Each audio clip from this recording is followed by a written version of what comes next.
কোথাও উঠে গেছে কার্পেটিং, কোথাও সৃষ্টি হয়েছে ছোট বড় গর্ত। এমন বেহাল সড়কে ঝুঁকি নিয়ে চলছে যানবাহন। ভোগান্তির এই চিত্র শরীয়তপুরের ভোজেশ্বর থেকে গোলারবাজার পর্যন্ত আঞ্চলিক সড়কের। সড়কটির ১০ কিলোমিটার অংশ জুড়ে এখন খানাখন্দে ভরা।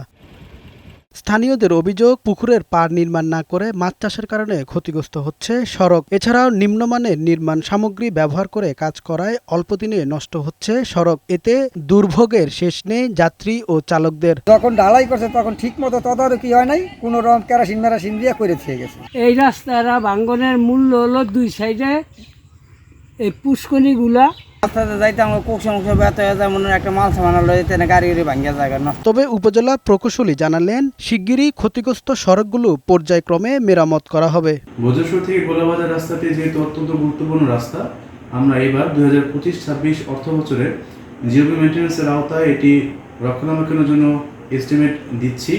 আশা করি এটি পাস হবে। সেক্ষেত্রে আমরা এই রাস্তাটি সংস্কার করতে পারব। ভোগান্তি নিরসনে সড়ক মেরামতে প্রশাসন কার্যকর ব্যবস্থা নেবে, এমনটাই প্রত্যাশা স্থানীয়দের। কামাল উদ্দিন, বৈশাখী সংবাদ।